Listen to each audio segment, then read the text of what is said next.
আসসালামু আলাইকুম।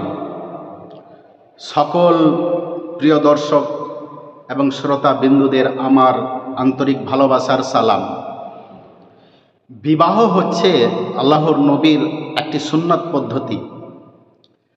প্রত্যেক ছেলে মেয়ে উপযুক্ত বয়স হলে তাদের বিবাহ দেওয়া অপরিহার্য, বিবাহ দিতেই হবে। এমন দেখতে পাওয়া যাচ্ছে কারো আর্থিক অবস্থা খুবই দুর্বল, সে যে বিবাহ দেবে বা কোনো ছেলে বা মেয়ে হয় বিবাহ একটা সম্পন্ন করবে, কিছু পরিমাণ খরচ হবে কাপড়ধড়ি ক্রয় করার জন্য, সেটা যদি তার উপযুক্ত নেই অবস্থা, তাহলে গ্রামের তরফ থেকে যাদের অবস্থা আছে, সমাজের তরফ থেকে এই ভরণ পোষণটা সম্পূর্ণ খরচটা করে তাদের বিবাহ দেওয়াটা অপরিহার্য, দিতেই হবে। নবীর সুন্নত। বিবাহ সম্পন্ন করলে ছেলে মেয়েদের কি হেফাজত থাকে, এখানে হেফাজতের ব্যাপার আসছে। কোনো ছেলে মেয়ে উপযুক্ত বয়স হয়ে গিয়েছে, তাদেরকে বিবাহ দিতেই হবে। এজন্য যে প্রত্যেক মানুষের একটি দৃষ্টি নজর আছে, কোনো আজে বাজে জিনিসের উপর নজর যাবেই। মেয়েরা হচ্ছে এমন একটি আকর্ষণীয় জিনিস। মিষ্টি যেমন কোনো জায়গায় পড়ে থাকে, চিনি হয়, মিষ্টি হয়, তো আমরা দেখব কিছুক্ষণ পরে সেই চিনি বা মিষ্টির চতুর্দিকে পিঁপড়া যেমন ঘিরে সেই মিষ্টিকে খাচ্ছে, এই মেয়েরা হচ্ছে সেরকম জাত। উপযুক্ত বয়স হয়ে গেলেই চতুর্দিক থেকে তাদের কুনজর তাদের উপরে পড়ে। কারো হয়তো ভালোর দিক থেকে, কারো হয়তো খারাপের দিক থেকে। এখন বর্তমানে খারাপের দিকটাই বেশি। তার জন্য বলা হচ্ছে যে ছেলে মেয়ে উপযুক্ত বয়স হয়ে যাবে তার বিবাহ দিতেই হবে। বিবাহ দিলে কি হবে, তাদের নজর, তাদের আশা আকাঙ্ক্ষা, যে হৃদয়ে একটা কোনো সুন্দরী মেয়েকে দেখে একটা ভেতরে অনেক ছেলেদের খারাপ একটা জন্ম হয়, একটা খারাপ আশার জন্ম হয়। যদি একটা ভালো মেয়ে দেখে সেই ছেলেটার বিয়ে দেওয়া হয়, তাহলে তার লজ্জা স্থান এবং তার নজর দুটাই হেফাজত হবে। তার জন্য নবী বলেছেন, উপযুক্ত ছেলে মেয়েদের বয়স হলেই তাদের বিবাহ দিয়ে দাও। তাদের নজর, তাদের খারাপ যে আশা আকাঙ্ক্ষা থাকে এই জিনিসটা, এবং উপযুক্ত বয়স হয়ে গেলে নিজের ইচ্ছা পূরণ করার জন্য বিভিন্ন জিনিস তারা করে থাকে। আমরা বর্তমানে দেখতে পাই যে উপযুক্ত বয়স হয়েছে ছেলেরা, এখন বর্তমানে কি হয়েছে যে বড় বড় মোবাইল, এই মোবাইল এসে বিভিন্ন জিনিসের প্রকাশ পেয়েছে। একটা ভালো জিনিস যেমন প্রকাশ পেয়েছে, সেরকম খারাপ জিনিসও সেখানে আছে লুকিয়ে। তো যাদের উপযুক্ত বয়স হয়েছে, এই উপযুক্ত বয়স ছেলেরা অবিবাহিত, তারা বেশিরভাগটা খারাপের দিকেই আসা। আমরা বড় মোবাইলে এখন ভিডিওযুক্ত মোবাইল, আমরা অবশ্যই বুঝতে পারছি, ক্লিয়ারলি কথাটি না বললেও সব খারাপ জিনিসের দিকে আকর্ষণ হয়। তো যেসব ছেলেমেয়েরা যথেষ্ট বয়স হইলে তাদেরকে বিয়ে দিয়ে দিলে তাদের এইসব জিনিসগুলি হেফাজত হয়। তাদের নজরের দ্বারা, তাদের লজ্জা স্থানের দ্বারা, তাদের আশা আকাঙ্ক্ষা হৃদয়ের দ্বারা অনেকগুলি যা পাপ হয়, এই পাপ থেকে তারা বাঁচবে। তাই বিবাহটা একটা সুন্নত পদ্ধতি। এই সুন্নত পদ্ধতি আল্লাহর নবী সম্পন্ন করতে বলেছেন, কিন্তু কীরকমভাবে? নবীর পদ্ধতিতে। এখন আমরা বর্তমানে দেখতে পাই যে ছেলে মেয়েরা বিবাহ দেওয়া হচ্ছে, প্রচুর পরিমাণে মেয়ের পক্ষ থেকে পণ নেওয়া হচ্ছে, গাড়ি নেওয়া হচ্ছে, আর কিছু নেওয়া হচ্ছে। অনেক সময় দেখতে পাওয়া যায় যে মেয়েদের আর্থিক অবস্থা নেই, কিন্তু না দিচ্ছে, বিয়ে হচ্ছে না, বিয়ে অবশিষ্ট থেকে যাচ্ছে, ভেঙে যাচ্ছে। এসব জিনিস আমরা দেখতে পাই। তো এই যে পণ নেওয়ার ব্যাপারটা পুরোপুরি ইসলাম শরিয়াতে হারাম আছে, এটা নেওয়া যাবে না। প্রয়োজন পড়লে কোনো মেয়ে যদি কোনো ছেলের পক্ষ থেকে পছন্দ হয়ে যায়, তাহলে সেই মেয়ের পক্ষ থেকে বিবাহ দেওয়ার মতো ক্ষমতা নেই খরচ করার জন্য, কিছু যে খরচ করবে সেটা। তাহলে যদি ছেলের পক্ষরা নিতে চাইছে সেই মেয়েকে, প্রয়োজন পড়লে ছেলের পক্ষকে সেই খরচটা দিয়ে মেয়েকে নিয়ে আসতে হবে বাড়িতে। বন্ধুগণ, এই বিবাহের উপর অনেক কিছু সুন্নত লুকিয়ে আছে। বিবাহ যদি দিতে হয় তাহলে ছেলের পক্ষ থেকে অবশ্যই নগদ মোহর দেওয়ার ব্যাপারটা আছে। তোমার যতটুকু সাধ্য, যতটুকু ক্ষমতা, নগদ মোহর দিয়ে তুমি বিয়ে সম্পন্ন করো।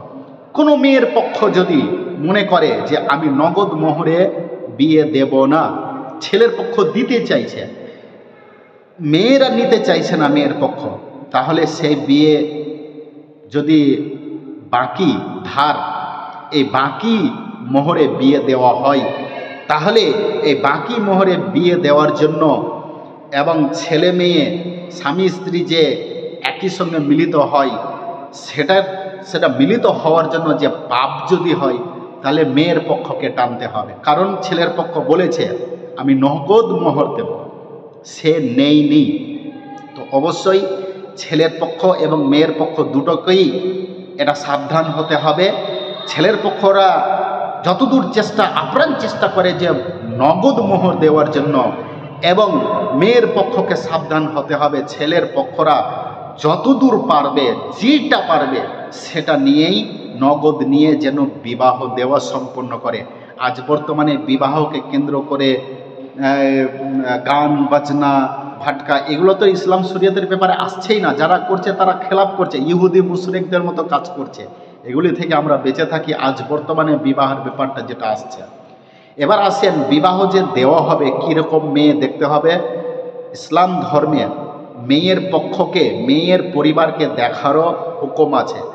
তুমি বিয়ে দেবে, মেয়ে দেখো, মেয়ের পরিবার দেখো, মেয়ের বাবা মা কেমন, শিক্ষিত না অশিক্ষিত, ইসলামিক সামাজিক না অসামাজিক, তারা ধার্মিক না অধার্মিক, নামাজি না বেনামাজি, তাদের অবস্থা কেমন, সবই কিছু দেখতে বলেছে এই ইসলাম ধর্ম।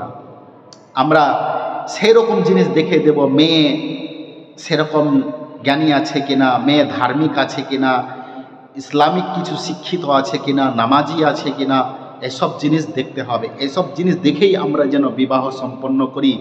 আর যে বাড়িতে মেয়ের পক্ষ, মেয়ের পরিবারে যদি মেয়ের মারা মালিকানা বেশি যদি করে, তাহলে সেই বাড়িতে বিবাহ খুব সাবধানে দেবেন। মেয়ের ছেলের পক্ষরা খুব সাবধানে দেবেন সেই পরিবারে বিবাহ।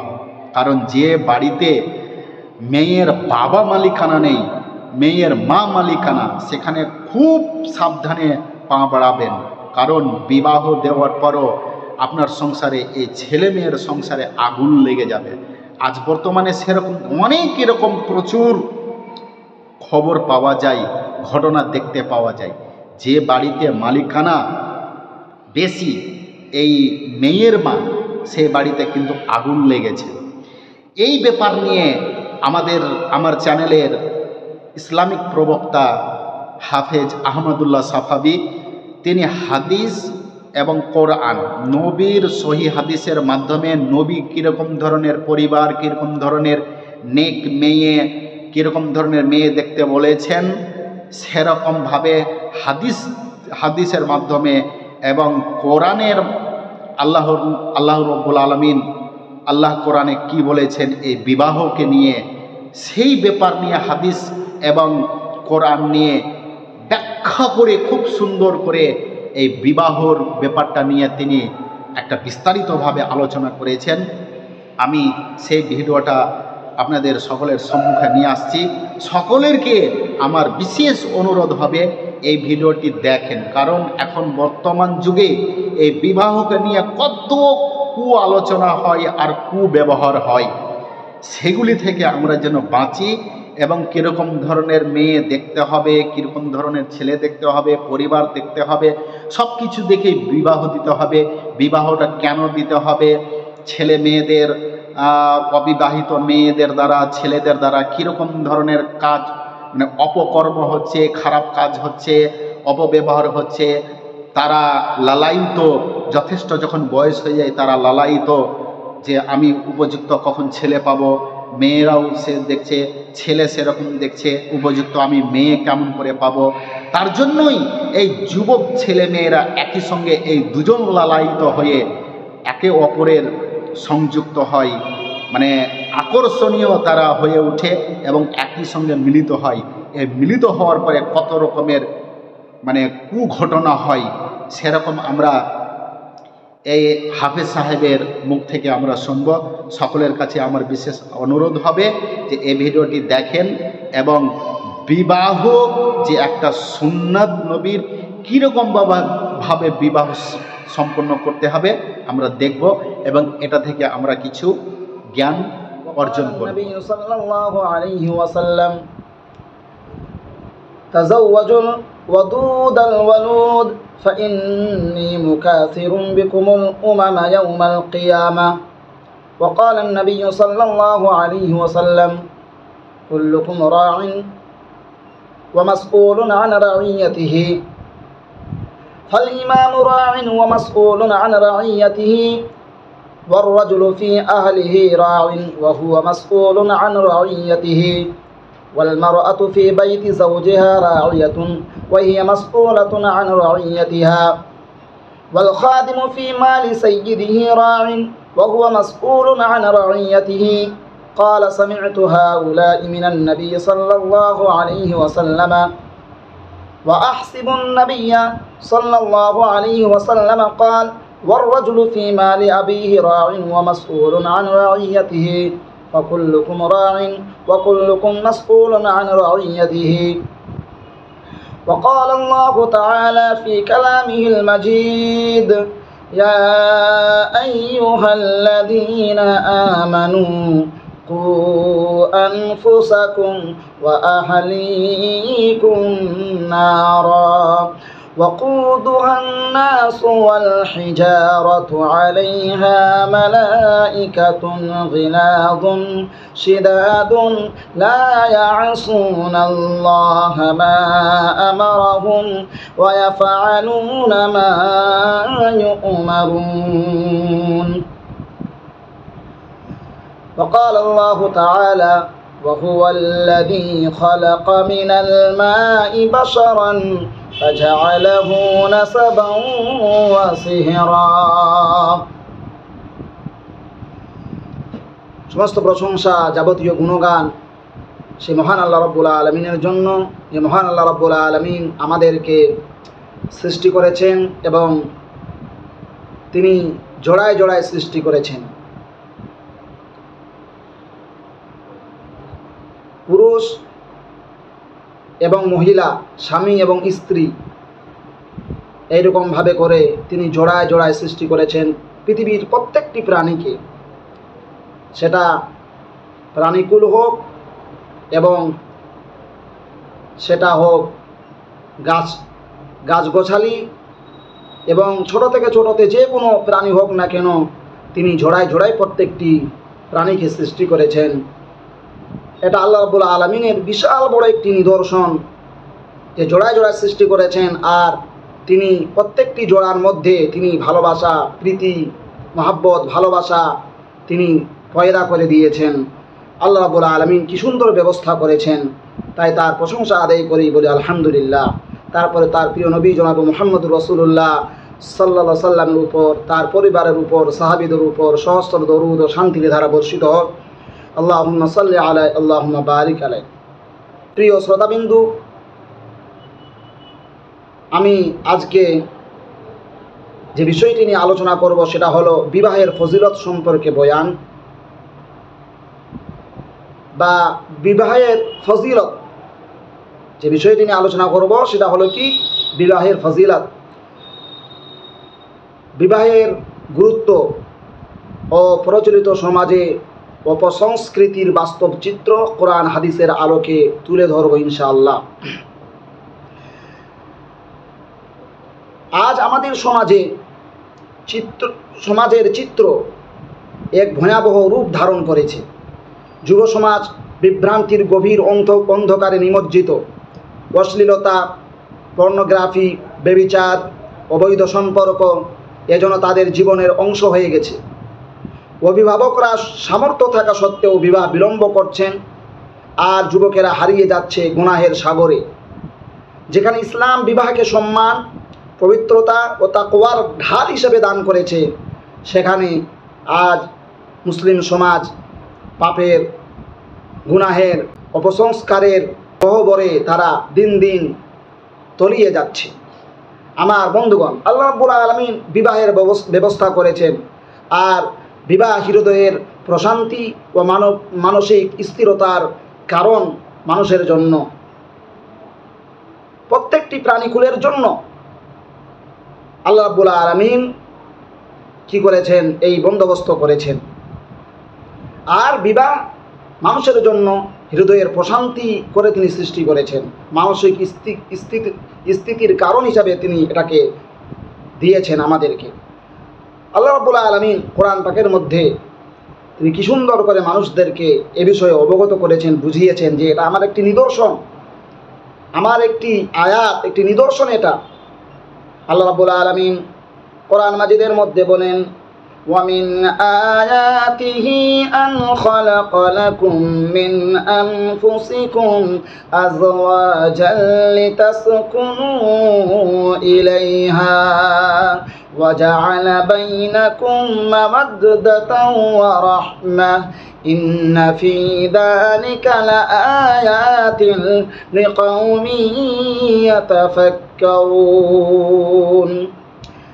তার নিদর্শন সমূহের অন্যতম হল ওয়ামিন আয়াতিহি, তার নিদর্শন সমূহের মধ্যে হলো, তার আয়াতগুলোর মধ্যে অন্যতম আয়াত, অন্যতম নিদর্শন হলো আন খালাকা লাকুম, যে তিনি তোমাদেরকে সৃষ্টি করেছেন, মিন আনফুসিকুম, তিনি তোমাদের মধ্য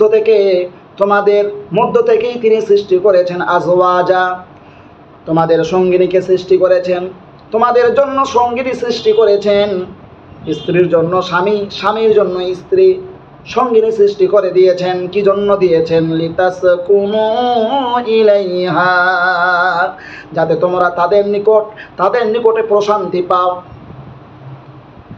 যাতে করে তাদের নিকটে তোমরা প্রশান্তি পাও। এই জন্য আল্লাহ রাব্বুল আলামিন তোমাদেরকে জোড়ায় জোড়ায় সৃষ্টি করেছেন। আল্লাহ রাব্বুল আলামিন কোনো জিনিসকে নিরর্থক সৃষ্টি করেননি। দিনের বেলায় পুরুষেরা জীবিকা নির্বাহের জন্য, জীবনকে চালার জন্য, রুজি রুটির জন্য তারা কি করে?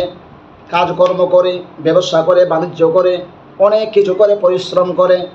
পুরো দিন কঠোর পরিশ্রম করার পর শরীর ক্লান্ত হয়ে যায়, শ্রান্ত হয়ে যায়। সেই ক্লান্ত শ্রান্ত শরীর আরাম নিতে চায়, প্রশান্তি পেতে চায়, শান্তি পেতে চায়। আল্লাহ রাব্বুল আলামিন মানুষের জন্য কত সুন্দর ব্যবস্থা করে দিয়েছেন। দিনের বেলায় কাজ করে যখন শরীর ক্লান্ত হয়ে যায়, তখন আল্লাহ রাব্বুল আলামিন দিনকে অন্ধকার দিয়ে আচ্ছাদিত করে দেন, রাত দিয়ে আচ্ছাদিত করে দেন। দিনের আর সেই সরগল, সেই চলাফেরা, সেই চেঁচামেচি, সেই একটা যে চিৎকার চেঁচামেচি, একটা যে সরগল, এই যে একটা অবস্থা, সেটাকে স্তব্ধ করে দিয়ে, অন্ধকার দিয়ে, রাতের অন্ধকার দিয়ে তিনি এসব মুভমেন্টগুলোকে বন্ধ করে দেন। আর মানুষের শরীরকে এমন করে বানিয়েছেন, রাত আসলেই পরে মানুষ স্বস্তি নিতে চায়, শান্তি নিতে চায়, ঘুমাতে চায়, আরাম নিতে চায়।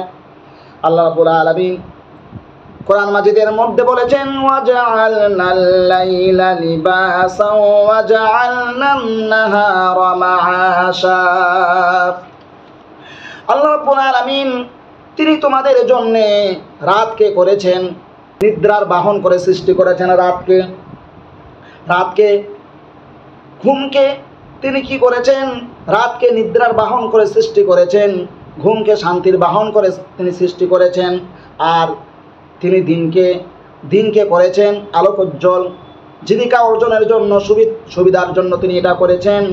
আর আল্লাহ রাব্বুল আলামিন বলেছেন, وخلقناكم أزواجا আমি তোমাদেরকে জোড়ায় জোড়ায় সৃষ্টি করেছি, তোমাদেরকে জোড়ায় জোড়ায় সৃষ্টি করেছি। আর তোমাদের ঘুমকে আমি আরামের জন্য তোমাদের ঘুমকে আমি শান্তির বাহন করেছি। আর রাতকে করেছি কি, রাতকে করেছি তোমাদের জন্য আবরণ করে দিয়েছি রাতকে। আর আল্লাহ রাব্বুল আলামিন কত সুন্দর করে ব্যবস্থা করেছেন। আমরা দিনের বেলায় কাজ করে কি হয়ে ক্লান্ত শান্ত হয়ে যায়, সেই ক্লান্ত শান্ত শরীর রাতের বেলা আরাম নিতে চায়। আমার বন্ধুগণ, এটাও আল্লাহ ব্যবস্থা করে দিয়েছেন। তা আল্লাহ রাব্বুল আলামিন বলেন, তোমার সঙ্গিনী আমি কি জন্য সৃষ্টি করলাম? লিতাসকুনু ইলাইহা, যাতে করে তুমি তার কাছ থেকে আরাম পাও, স্বস্তি পাও, শান্তি পাও, প্রশান্তি পাও। আর আল্লাহ রাব্বুল আলামিন বলেন, ওয়া জাআলা বাইনাকুম মাওয়াদ্দাতাও ওয়া রাহমা, এবং তোমাদের মধ্যে প্রেম ও দয়া স্থাপন করেছেন তিনি। স্বামী স্ত্রীর যে ভালোবাসা, কত সুন্দর মহাব্বত, প্রেম ভালোবাসা, এই প্রেম এবং ভালোবাসা আল্লাহই সৃষ্টি করে দিয়েছেন।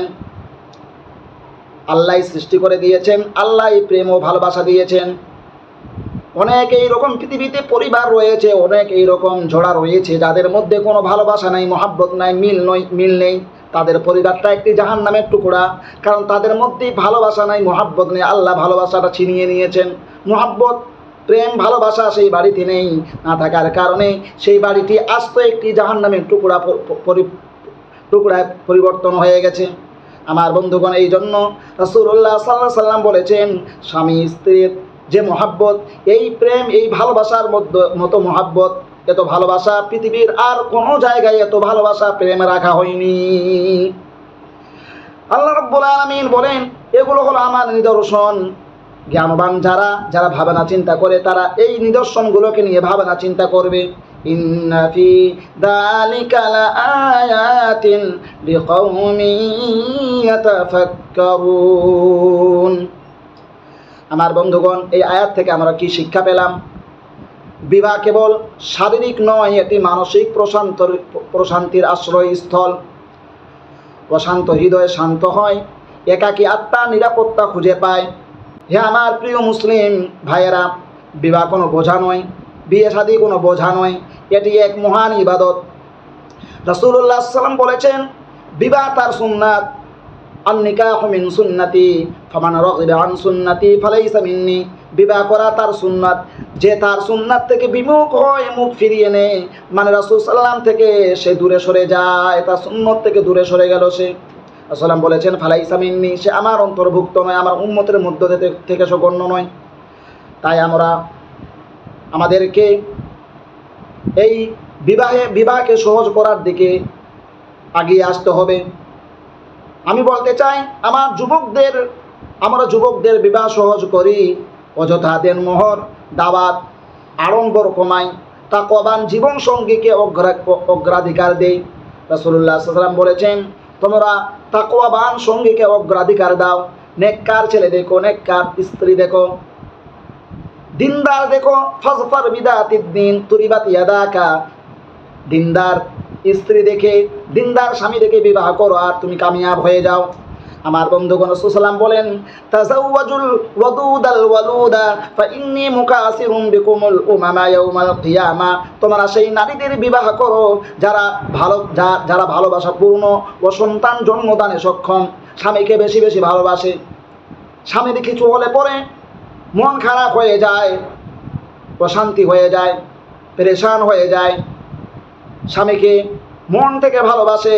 এই রকম ভালোবাসাপূর্ণ স্ত্রীকে তোমরা বিয়ে করো, এবং যারা সন্তান জন্মদানে সক্ষম, বেশি বেশি সন্তান জন্ম দিতে পারে, এই রকম পরিবার থেকে এই রকম মেয়েকে বিয়ে করো। কারণ কিয়ামতের দিন আমি তোমাদের সংখ্যাধিক্য নিয়ে গর্ব করব। তোমরা যাতে বেশি করে সংখ্যা হতে পারো, আমার উম্মতের সংখ্যা যাতে বেশি হতে পারে, এটা নিয়ে আমি কিয়ামতের দিন সমস্ত নবীদের উম্মতের উপর ফখর করব।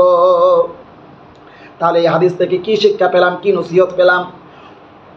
উম্মাহর ভবিষ্যৎ প্রজন্মের ধারক বাহক হলো বিবাহিত দম্পতি। যুবকদের দেরি করা মানে উম্মাহর সংখ্যা ও শক্তিকে দুর্বল করা।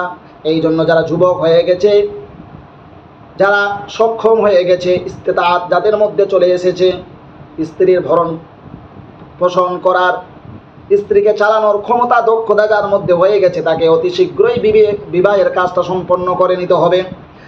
আল্লাহ পাক রব্বুল আলামিন কোরআন মাজিদের মধ্যে বলেছেন, ওয়াল্লাহু জাআলা লাকুম মিন আনফুসিকুম আজওয়াজান ওয়া জাআলা লাকুম মিন আজওয়াজিকুম বানিনা ওয়া হাফাদাতান ওয়া রাযাকাকুম মিনাত তাইয়্যিবাত।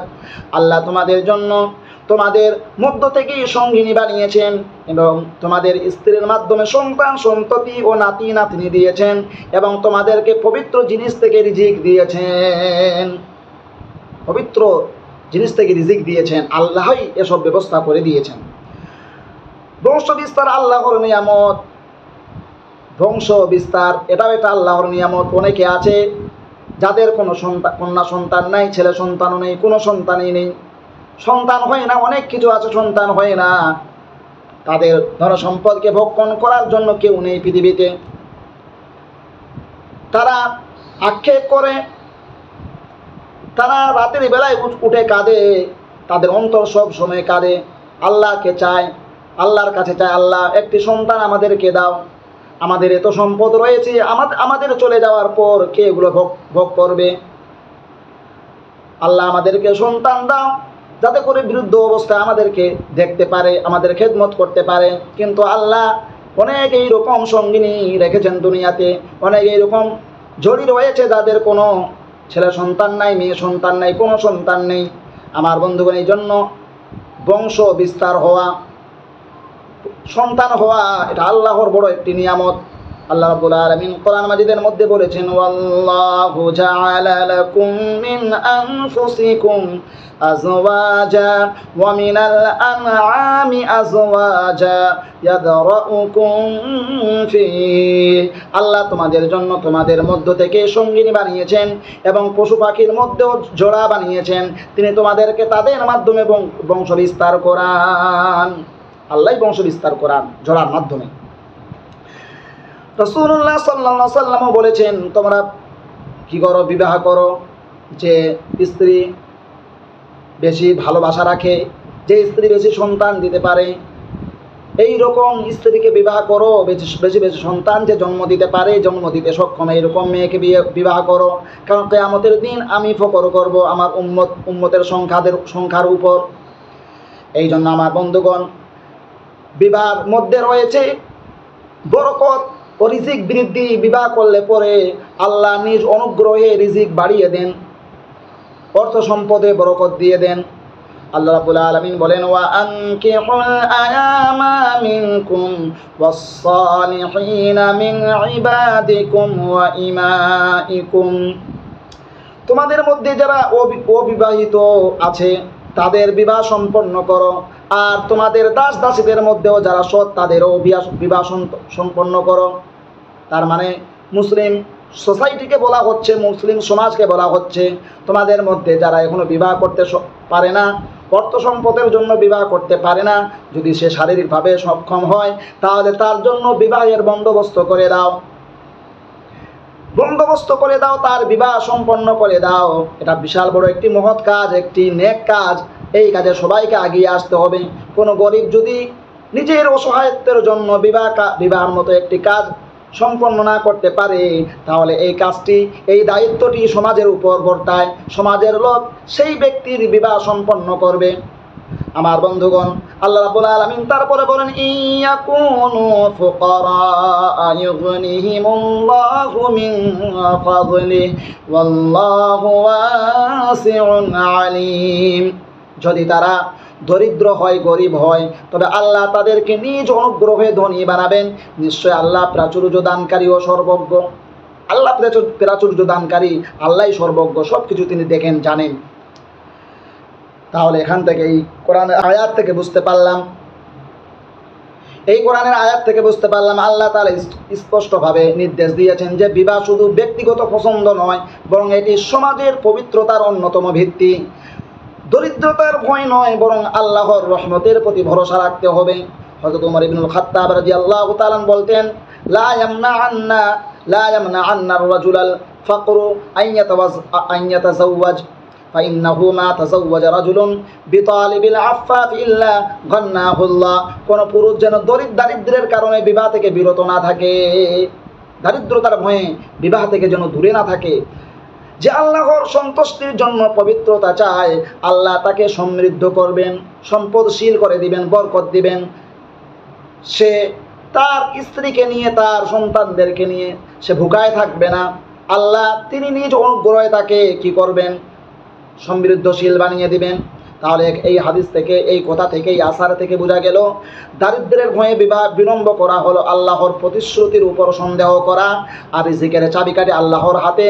বিবাহ হলো সেই দরজা খুলে, বিবাহ সেই দরজা খুলে দেয়। আল্লাহর উপর যদি ভরসা করি, আল্লাহ রাব্বুল আলামিন এমন জায়গা থেকে রুজি রিজিকের ব্যবস্থা করে দিবেন যা মানুষ কোনোদিন কল্পনা করতে পারে না, মানুষ কোনোদিন কল্পনা করতে পারে না। আল্লাহই রুজি রিজিকের ব্যবস্থা তিনি করে দিবেন। আমার মুসলিম ভাইয়েরা, আজ আমাদের সমাজে বিবাহ বিলম্ব করা যেন এক সংস্কৃতি হয়ে গেছে। অভিভাবকরা বলেন আগে চাকরি হোক, আগে ঘর তৈরি হোক, আগে দুনিয়া গুছোক, তারপর বিয়ে করবে, আগে কিছু হয়ে যাক, আগে চাকরি পেয়ে যাক, আগে কিছু গুনাহের কাজ করে ফেলুক, আগে প্রেম করে নিক, ভালোবাসা করে নিক, কয়েকটা মেয়ের সঙ্গে আগে তার সম্পর্ক হয়ে যাক, তারপরে বিবাহ দিবে। এই রকম চিন্তা ধারণা হলো আজকাল সমাজে আমাদের। কত জঘন্য এই চিন্তা চেতনা! আল্লাহ রাব্বুল আলামিন এই চিন্তা চেতনা থেকে আমাদেরকে রক্ষা করুন। আমার বন্ধুগণ, অনেকেই পরিবারে এরকম রয়েছে, যাদের মধ্যে, যাদের পরিবারে, যাদের সমাজে, যাদের গোষ্ঠীতে এই চিন্তা চেতনা আছে।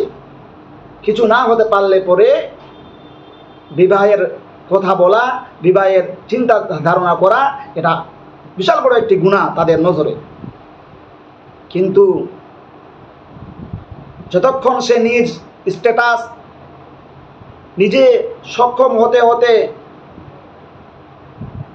তার সেটার সঙ্গে সঙ্গে সে গুনাহের কাজে জড়িয়ে যায়, পাপের কাজে জড়িয়ে যায়, এই পাপের দায়ভার তার পরিবারকেও নিতে হবে, তার পিতামাতাকে নিতে হবে, তার অভিভাবকদেরকে এই গুনাহের, এই পাপের দায়ভার তাদেরকেও নিতে হবে। তাহলে আজ আমাদের সমাজে বিবাহ বিলম্ব করা যেন এক সংস্কৃতি হয়ে গেছে। অভিভাবকরা বলে আগে চাকরি হোক, আগে ঘর তৈরি হোক, আগে দুনিয়া গুছুক, তারপর বিয়ে হবে। কিন্তু হায়, যতক্ষণ তারা গুছাতে থাকে ততক্ষণ তাদের সন্তানদের চরিত্র ভেঙে পড়ে, লজ্জা হারায়, গুনাহের পথে চলে যায়। এই বিলম্বের মাসুল দিচ্ছে পুরো সমাজ, পুরো উম্মাহ। রাসূলুল্লাহ সাল্লাম আরও বলেন, আন-নিকাহু মিন সুন্নতি ফামান রাগিবা আন সুন্নতি ফালাইসা মিন্নি। বিবাহ আমার সুন্নাত, যে ব্যক্তি আমার সুন্নাত থেকে বিমুখ হলো সে আমার অন্তর্ভুক্ত নয়। তাহলে এই হাদিস থেকে কি বুঝতে পারলাম? বিবাহ রাসূলুল্লাহ সাল্লাম এর সুন্নত। তাই এটি কেবল সামাজিক দায় নয়, বরং ঈমান ও রাসূল প্রেমের নিদর্শন। মূল কথা হলো যে বিবাহ হলো আল্লাহর রহমতের প্রতিফলন। এটি মানব জীবনের স্থিতি, শান্তি ও ভালোবাসার উৎস। রাসূল সাল্লাম বলেন, আন আব্দুল্লাহ ইবনে মাসউদ রাদিয়াল্লাহু তাআলা আনহু قال قال رسول الله صلى الله عليه وسلم يا معشر الشباب من استطاع منكم الباءة فليتزوج فإنه أغض للبصر وأحسن للفرج ومن لم يستطع فعليه بالصوم فإنه له وجاء। হে যুব সমাজ, তোমাদের মধ্যে যার সামর্থ্য আছে সে যেন বিবাহ করে, কারণ এটি দৃষ্টিকে সংযত রাখে এবং লজ্জা স্থানকে সংরক্ষণ করে। আর যার সামর্থ্য নেই সে যেন রোজা রাখে, কারণ রোজা তার জন্য রক্ষা কবচ। তাহলে বিবাহ যদি করার সামর্থ্য না থাকে তাহলে সিয়াম পালন করতে হবে। রাসূলুল্লাহ সাল্লামকে রাসূল সাল্লাম যুবকদেরকে প্রথমেই নির্দেশ দিয়েছেন বিবাহের দিকে আগ্রহী হতে, কারণ এটি গুনাহ থেকে রক্ষা ও আত্মশুদ্ধির মাধ্যম।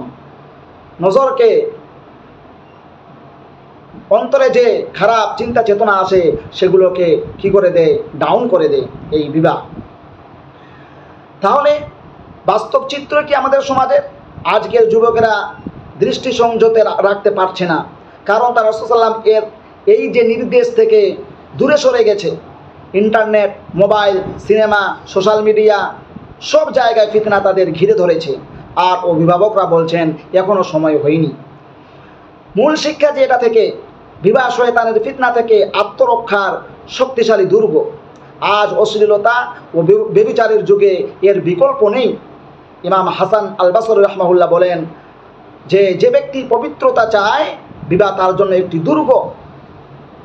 আজ-জাওয়াজু হিসনুন লিমান আরাদ আল আফাফ, যে ব্যক্তি পবিত্রতা চায়, বিবাহ তার জন্য একটি দুর্গ, একটি কেলা। যেমন কেলাকে ভেদ করা যেমন সহজ নয়, এই রকম তাকে অশ্লীল করে দেওয়া, তাকে গুনাহের কাজে ঠেলে দেওয়া, এটা এইরকমই কঠিন বিবাহ করলে। কিন্তু আজ আমরা নিজেদের সন্তানদের দুর্গ করে দিতে না পেরে তাদেরকে শয়তানের ফাঁদে ফেলে দিচ্ছি নিজেই। তাই আমি বলবো, হে প্রিয় অভিভাবকগণ, আজ আপনাদের সন্তানরা গুনাহের সাগরে ডুবে যাচ্ছে, কারণ আপনারা সামর্থ্য থাকা সত্ত্বেও তাদের বিবাহের ব্যবস্থা করছেন না। আপনার সন্তান কলেজে, বিশ্ববিদ্যালয়ে গিয়ে শয়তানের চোখে বন্দী হচ্ছে, রাতে ফোনে অবৈধ সম্পর্ক গড়ে তুলছে, আর আপনি ভাবছেন এখনো ছোট, পরে দেখা যাবে। কলেজে গিয়ে সে যে অশ্লীলতা করে, স্কুলে কলেজে গিয়ে যে অশ্লীলতা করে, আপনি দেখেও না দেখা, আপনি বুঝতে পারছেন, দেখতে পাচ্ছেন, স্মার্টফোন তার হাতে রয়েছে, আপনার ছেলে রাতে কী করে সবই জানেন, তারপরও আপনি বিরত করতে পারছেন না। তাহলে গুনার ভাগীদার কেউ হবে? ওই ছেলে তো হবে, আপনাকেও হতে হবে। তাহলে এটি আপনার দায়িত্ব থেকে পালায়ন করা হচ্ছে। আপনার উপর যে দায়িত্ব আছে, সেই দায়িত্ব আপনি পূরণ করছেন না। তো রাসূলুল্লাহ সাল্লাল্লাহু আলাইহি ওয়াসাল্লাম বলেছেন, কুল্লুকুম রাঈন ওয়া কুল্লুকুম মাসউলুন আন রাইয়াতিহি, যে তোমাদের প্রত্যেককেই একজন দায়িত্বশীল রাখাল, এবং তোমাদের প্রত্যেককে তার দায়িত্ব সম্পর্কে জিজ্ঞাসা করা হবে। প্রত্যেককেই জিজ্ঞাসা করা হবে। আমার বন্ধুগণ, রাসূলুল্লাহ সাল্লাল্লাহু আলাইহি ওয়াসাল্লাম বলেছেন যে, আব্দুল্লাহ ইবনে উমর রাদিয়াল্লাহু তাআলা থেকে এই হাদিসটি বর্ণিত, সাবধান, আলা কুল্লুকুম রাঈন ওয়া কুল্লুকুম মাসউলুন আন রাইয়াতিহি, সাবধান, তোমরা প্রত্যেককে একজন দায়িত্বশীল, আর কিয়ামতের দিন তোমাদের প্রত্যেকের দায়িত্ব সম্পর্কে জিজ্ঞাসাবাদ করা হবে। সুতরাং জনগণের শাসকও একজন দায়িত্ববান বা দায়িত্বশীল, কিয়ামতের দিন তার দায়িত্ব সম্পর্কে জিজ্ঞাসাবাদ করা হবে। আর পুরুষ তার পরিবারের দায়িত্বশীল, তাকে এই পরিবারের দায়িত্ব সম্পর্কে জিজ্ঞাসাবাদ করা হবে। স্ত্রী তার স্বামীর ঘর সংসার এবং সন্তানের উপর দায়িত্বশীল, কিয়ামতের দিন তাকে দায়িত্ব সম্পর্কে জিজ্ঞাসাবাদ করা হবে। এমনকি কোনো এক ব্যক্তির দাস দাসী বা চাকরানিও তার মালিকের সম্পদের ব্যাপারে একজন দায়িত্বশীল, সেদিন তাকেও চাকরানিকেও তার দায়িত্ব সম্পর্কে জিজ্ঞেস করা হবে। অতএব মনে রেখো, তোমরা প্রত্যেককেই একজন দায়িত্বশীল, আর তোমাদের প্রত্যেককেই কিয়ামতের দিন এই দায়িত্ব সম্পর্কে জিজ্ঞেস করা হবে। আমার বন্ধুগণ, কত বড় কথা এটা! হাদিস থেকে বোঝা গেল, প্রত্যেক পরিবারের স্বামী স্ত্রী এক গুরুত্বপূর্ণ দায়িত্ব পালন করে, আর দায়িত্বে অবহেলা করলে কিয়ামতের দিন অপমানিত হতে হবে। এ দায়িত্বের সবচেয়ে গুরুত্বপূর্ণ দিক হচ্ছে ছেলে মেয়েকে উত্তম শিক্ষা প্রদান করা এবং আদর্শবান গড়ে তোলা। আর যথাযথ প্রচেষ্টার মাধ্যমে ছেলে মেয়েকে শিক্ষিত ও আদর্শবান করে গড়ে তোলার মুখ্য উদ্দেশ্য হবে পরিবারকে জাহান্নাম থেকে রক্ষা করা। আল্লাহ তাআলা বলেন, ইয়া আইয়ুহাল্লাযীনা আমানু কু আনফুসাকুম ওয়া আহলিকুম নারা, হে ঈমানদারগণ, হে ঈমানদার লোকেরা, তোমরা নিজেদেরকে ও স্বীয় পরিবার বর্গকে সেই আগুন হতে রক্ষা করো। ওয়াকুদুহান নাস ওয়াল হিজারা, যার ইন্ধন হবে মানুষ ও পাথর। আলাইহা মালাইকাতুন গিলাদুন শিদাদ, সেখানে অত্যন্ত কর্কশ, রূঢ় ও নির্মম স্বভাবের ফেরেশতা নিয়োজিত থাকবে। লা ইয়াসুনাল্লাহা মা আমারাহুম ওয়া ইয়াফআলুনা মা ইউমারুন, যারা কখনো আল্লাহর আদেশ অমান্য করে না, যাই তাদেরকে আদেশ করা হবে সেটাই তারা পালন করে। আমার বন্ধুগণ, আল্লাহ এই আয়াতে এখানে জাহান্নামের ভয়াবহতা উল্লেখ করেছেন এবং পরিবারের মালিককে কঠোর হুঁশিয়ারি বাণী উচ্চারণ করে সাবধান করেছেন। পরিবারকে জাহান্নাম থেকে রক্ষা করার দায়িত্ব পরিবারের মালিকের হাতে সমর্পণ করেছেন। বিষয়টি খুবই গুরুত্বপূর্ণ। পিতামাতার পক্ষ থেকে সন্তান সন্ততির প্রতি সবচেয়ে বড় অনুগ্রহ হচ্ছে তাদেরকে সুশিক্ষা ও সৎ উপদেশ দিয়ে আল্লাহর ভয়ে দেখিয়ে ভালো কাজ কর্মের অভ্যাসের মাধ্যমে পরকালে জাহান্নাম থেকে রক্ষা করা। এ প্রসঙ্গে কোরআনে উল্লেখ হয়েছে লোকমান আলাইহিস সালাম এর পক্ষ থেকে তার পুত্রের প্রতি প্রদত্ত উপদেশ সমূহ। বিশেষভাবে কোরআনে এটা থেকে আমাদেরকে শিক্ষা নিতে হবে যে লোকমান হাকিম তার ছেলেটিকে নয়টি উপদেশ দিয়েছিলেন। প্রথম উপদেশ ছিল কি? সেই উপদেশ কি আমরা কোনোদিন আমাদের ছেলেদেরকে দিতে পারি? কি সুন্দর উপদেশ লোকমান হাকিম তার ছেলেদেরকে দিয়েছিলেন।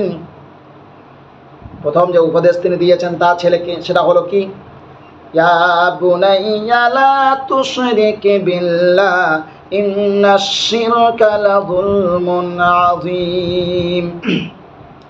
লোকমান তার পুত্রকে বললেন, হে পুত্র, আল্লাহর সাথে কাউকে শরীক করো না। সত্য কথাই যে শিরক অতি বড় জুলুম, বড় অত্যাচার, বড় অপরাধ। শিরিক করো না, আল্লাহর সঙ্গে অংশীদার সাব্যস্ত করো না। রাসূলুল্লাহ সাল্লাম বলেছেন সবচেয়ে বড় পাপ তিনটি, তোর মধ্যে প্রথমটি হচ্ছে আল্লাহর সাথে শিরিক করা। শিরিকের পরিণাম জাহান্নাম। শিরিক করলে অতীতের নেকি নষ্ট হয়ে যায়। তওবাবিহীন শিরিকের পাপ ক্ষমা করা হবে না। দুনিয়াতে থেকেই এই গুনাহের তওবা আল্লাহর কাছে করে নিতে হবে। দ্বিতীয় উপদেশ দিয়েছিলেন পিতামাতার যে দায়িত্ব কি হতে হবে, কি উপদেশ সন্তানদেরকে দিতে হবে। দ্বিতীয় উপদেশ লোকমান হাকিম তার ছেলেকে দিয়েছিলেন, ইয়া বুনাইয়া ইন্নাহা ইন তাকুম মিসকালা হাববাতিন মিন খারদালিন ফাতাকুন ফি সাখরাতিন আও ফিস সামাওয়াতি আও ফিল আরদি ইয়াতি বিহাল্লাহ ইন্নাল্লাহা লাতীফুন খাবীর। লোকমান বললেন, হে পুত্র, কোন জিনিস অনুপরমাণুর মতো যদি হয় এবং তা কোনো প্রস্তর খণ্ডের মধ্যে কিংবা আকাশ বা জমিনের কোথাও লুকিয়ে থাকে, আল্লাহ তাকেও বের করে আনবেন। তিনি তো সূক্ষ্মদর্শী ও সর্ব বিষয়ে অবহিত। এইভাবে কি আমরা আমাদের সন্তানদেরকে কোনোদিন বলেছি যে বেটা তুমি স্কুলে যাচ্ছ, বিশ্ববিদ্যালয়ে যাচ্ছ, বাইরে যাচ্ছ, বাজারে যাচ্ছ, ঘাটে যাচ্ছ, লেনদেন করতে যাচ্ছ, বেটা খবরদার স্মরণ রাখো সেই আল্লাহকে, যে আল্লাহ রাব্বুল আলামিন হলেন সূক্ষ্মদর্শী ও সর্ব বিষয়ে অবহিত। এইরকম আল্লাহকে সব সময় তুমি স্মরণ রাখো যে আল্লাহ পরমাণুর মতো যদি কোনো বস্তু থাকে বা পাথরের মধ্যে যদি সেই বিষয়টি যদি লুকিয়ে থাকে সেটাও তিনি জানেন। এই জন্য এইরকম আল্লাহকে তুমি ভয় করো। এই উপদেশকে আমরা আমাদের বাচ্চাদেরকে দেই। ছোটবেলায় বাচ্চাদেরকে কি এই উপদেশ দেই? বুঝাই কি? বুঝাই না। লোকমান তার ছেলেকে সব ধরনের শিরিক পরিহার করার উপদেশ প্রদানের পর আল্লাহর ক্ষমতা অবহিত করাচ্ছেন। আল্লাহর জ্ঞান ব্যাপক। তিনি সূক্ষ্মতর বস্তু সম্পর্কে অবগত। তোমাকে সর্বপ্রকার গোপন ও প্রকাশ্য নাফরমানি থেকে বিরত থাকতে হবে এবং পরকালে বিচারের দিনে পরিমাণ ভালো কিংবা মন্দ আমলের ফল ভোগ করার জন্য প্রস্তুত থাকতে হবে। এই আকীদা অনুযায়ী বাস্তব জীবন যাপনের উদ্দেশ্যে যে কাজ একান্ত জরুরি তা হচ্ছে রীতিমতো সালাত আদায় করা। আজকে কি আমরা আমাদের বাচ্চাদেরকে সালাত আদায়ের নির্দেশ দিচ্ছি না? কিন্তু লোকমান আলাইহিস সালাম তার ছেলেকে যে উপদেশ দিয়েছিলেন সেই উপদেশগুলোর মধ্যে থেকে একটি উপদেশ হচ্ছে ইয়া বুনাইয়া আকিমিস সালাহ। হে পুত্র, সালাত কায়েম করো, নামাজ কায়েম করো, নামাজ প্রতিষ্ঠিত করো, সালাতকে কায়েম করো। আল্লাহ তাআলা অন্য জায়গায়ও বলেছেন وَأَمُرْ أَهْلَكَ بِالصَّلَاةِ وَاصْطَبِرْ عَلَيْهَا। আপনি আপনার পরিবারকে সালাতের আদেশ দিন এবং নিজেও এর উপর অবিচল থাকুন। আমরা আজ আমাদের বাচ্চাদেরকে কি আদেশ দেই? বাচ্চা স্কুলে পড়ে, কোনো ভালো স্কুলে পড়ে বাচ্চাকে বলি বেটা খুব ভালো করে পড়বি, দিন রাত লেখাপড়া করবি, মেহনত করবি। কিন্তু কখনো এই কথাটা বলি না, বেটা দিনে 5 বার তোমার উপর একটি দায়িত্ব রয়েছে, নামাজ। এই নামাজকে তুমি ছাড়িও না বেটা। পড়া যেখানে যাচ্ছে যাক, কিন্তু নামাজকে ছাড়িও না। এই উপদেশকে আমরা আমাদের সন্তানদেরকে দেই না। আমার বন্ধুগণ, তাহলে এই এই আয়াত একটি গুরুত্বপূর্ণ বিষয় প্রকাশ করে হয় যে নিজে সালাতের প্রতি অবিচল থাকার জন্য পরিবারের সকলকে নিয়মিত সালাত আদায় করা আবশ্যক।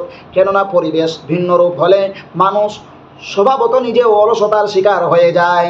আপনার ছেলে, আপনার সন্তান যদি পরিবেশ না পায়, আপনার পরিবারে যদি নামাজের যদি প্রচলন না থাকে, নামাজের যদি পরিবেশ না থাকে, তাহলে আপনার ছেলে, আমার ছেলে নামাজ পড়বে না, সেই পরিবেশ তারা পাবে না, কিভাবে নামাজ তারা পড়বে? অথচ রাসূলুল্লাহ সাল্লাল্লাহু আলাইহি ওয়াসাল্লাম বলেছেন, عن عمرو بن شعيب عن أبيه عن جده قال رسول الله صلى الله عليه وسلم مروا أولادكم بالصلاة وهم أبناء 7 سنين واضربوهم عليها وهم أبناء 10 سنين وفرقوا بينهم في المضاجع। আমার ইবনে শুআইব তার পিতার মধ্যস্থতায় তার দাদা থেকে বর্ণনা করেন। তার দাদা বলেন, নবী করিম সাল্লাল্লাহু আলাইহি ওয়াসাল্লাম বলেছেন, তোমরা তোমাদের সন্তান সন্ততির সালাত আদায়ের জন্য আদেশ করো যখন তাদের বয়স 7 বছর হয়। 10 বছর বয়সে সালাত আদায় না করলে প্রহার করো এবং তাদের শয্যা আলাদা করে দাও, তাদের বিছানা আলাদা করে দাও। কত বছর বয়সে? 7 বছর যখন হবে তখন নামাজের আদেশ করতে হবে। 10 বছরে নামাজ আদায় না করলে পিটাতে বলা হয়েছে। তাহলে এই হাদিসে 7 ও 10 বছরের কথা উল্লেখ হয়েছে, কিন্তু এটা চূড়ান্ত সময়সীমা নয়, বরং ছেলে মেয়ে বালেগ বা পূর্ণ বালেগ হলেই তাকে ভালো কাজ করার আদেশ এবং মন্দ কাজে নিষেধ করতে হবে। আরবের ছেলে মেয়েরা এই বয়সে সাধারণত বালেগ হয়, সেহেতু 10 বছর বয়সে সালাত ত্যাগকারীকে প্রহারের জন্য বলা হয়েছে। আমাদের বাচ্চারা যদি 12 বছর, 13 বছর, 14 বছর বয়স হয়ে যায়, অবশ্যই তাদেরকে প্রহার করতে হবে নামাজ না পড়লে পরে। আর নিজের ছেলেকে যে উপদেশ দিতে হবে সেটা হলো কি, আল্লাহ রাব্বুল আলামিন বলেছেন, ওয়া আমুর বিল মা'রুফি ওয়ানহা আনিল মুনকার। লোকমান হাকিম তার ছেলেকে আদেশ করলেন, উপদেশ দিলেন, হে পুত্র, ভালো কাজের আদেশ দাও আর অন্যায় ও পাপ কাজ থেকে বিরত রাখো। উপদেশের এ অংশ বিশেষ তাৎপর্যপূর্ণ। ইমানদার ব্যক্তি কেবলমাত্র নিজেকে নিয়েই ব্যতিব্যস্ত হয়ে থাকতে পারে না, বরং সমাজ ও জাতির ভালো মন্দ সম্পর্কে দায়িত্ব সচেতন করা এবং ভালো কাজের আদেশ ও অন্যায় কাজের নিষেধ করা এক অন্যতম প্রধান কর্তব্য। যেসব বালক বালিকা অল্প বয়সেই নেই অন্যায় ও পাপ পুণ্য সম্পর্কে সচেতন হবে, তারা ভবিষ্যতেও ন্যায়নিষ্ঠ ও সত্যপন্থী হয়ে থাকবে। সাথে সাথে অন্য মানুষ, সমাজ ও জাতিকে ন্যায়নিষ্ঠ ও সত্যবাদী বানাতে চেষ্টা করবে।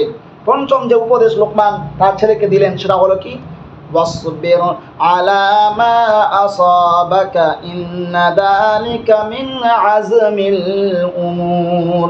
লোকমান বললেন, হে পুত্র, এই দাওয়াতের কাজে, মানুষকে ভালো কাজের আদেশ ও সৎ কাজ থেকে বিরত রাখা, এই কাজে যদি কোনো দুঃখ কষ্ট লাঞ্ছনা যা কিছু আসবে তাতে সর্বদা ধৈর্য ধারণ করো, কেননা এ কাজ সম্পন্ন করা একান্তই জরুরি ও অপরিহার্য।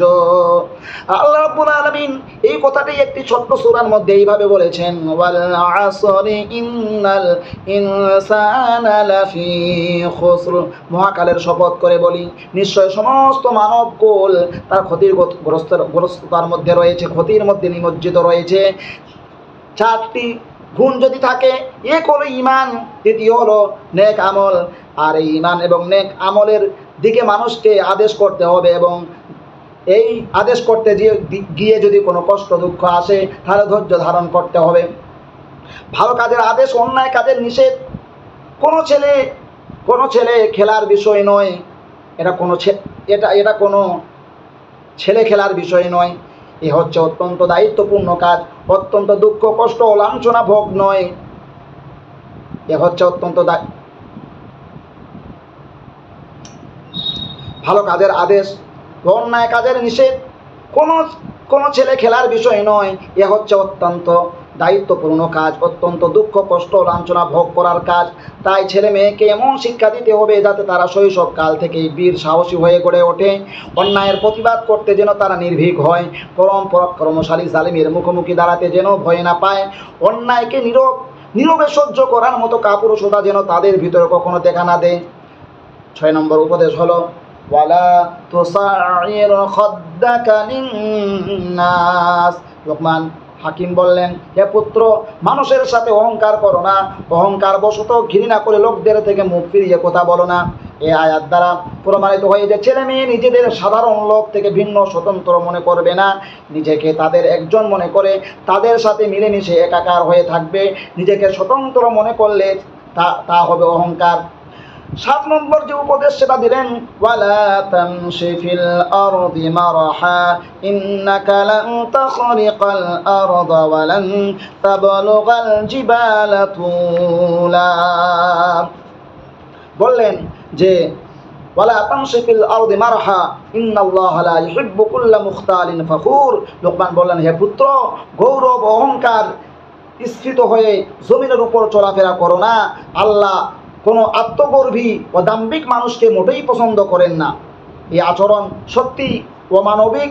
মানুষের দিকে বাঁকা দৃষ্টিতে তাকানো, মুখ ফিরিয়ে অবজ্ঞা ভরে কারো সাথে কথা বলা, চিৎকার করে বুক ফুলিয়ে কথা বলা ও বাহাদুরি করা চরম অজ্ঞতার পরিচয় এবং ইমানের পরিপন্থী। এ বিষয়ে ছেলে মেয়েকে সতর্ক রাখতে হবে। আমার বন্ধুগণ, 8ম যে উপদেশ তিনি দিয়েছিলেন সেটা হলো কি, ওয়াকসিদ ফি মাশকিকা। লোকমান বললেন, হে পুত্র, মধ্যম পন্থা অবলম্বন করে মাঝামাঝি ধরনের চালচলন অবলম্বন করো। মধ্যম পন্থায় চলাচল করা মানুষের সম্মান বৃদ্ধির কারণ। ছেলে মেয়েকে মধ্যম পন্থা অবলম্বন করার প্রতি উদ্বুদ্ধ করতে হবে। 9ম উপদেশ দিলেন, ওয়াগদুদ মিন সাউতিকা ইন্না আনকারাল আসওয়াতি লাসাউতুল হামির। লোকমান বললেন, হে পুত্র, তোমার কণ্ঠধ্বনি নিচু করো, সংযত নরম করো, কেননা সবচেয়ে ঘৃণ্য হচ্ছে গর্দভের গাধার কর্কশ আওয়াজ। চিৎকার করা ও উচ্চস্বরে কথা বলা শালীনতা বিরোধী। সাধারণ সভ্যতা ও সামাজিকতা উঁচু স্বরে কথা বলা কখনো পছন্দ করে না। উচ্চ স্বরে কথা বলাই যদি জ্ঞান বুদ্ধির পরিচয় হতো, তাহলে গাধা সবচেয়ে বেশি বুদ্ধিমান। লোকমানের এ 9টি উপদেশ যা তিনি তার প্রিয় পুত্রকে দিয়েছিলেন, বালক বালিকাদের সামাজিক রীতিনীতি শিক্ষাদানের ক্ষেত্রে এর গুরুত্বপূর্ণ অপরিসীম। এ হচ্ছে মৌলিক মানবীয় শিক্ষার বিভিন্ন ধারা, যার ভিত্তিতে শৈশব কাল থেকেই বালক বালিকাদের শিক্ষিত করে তোলা পিতামাতার কর্তব্য। আমার বন্ধুগণ, তাহলে বোঝা গেল যে প্রত্যেক ব্যক্তি কি দায়িত্ববান।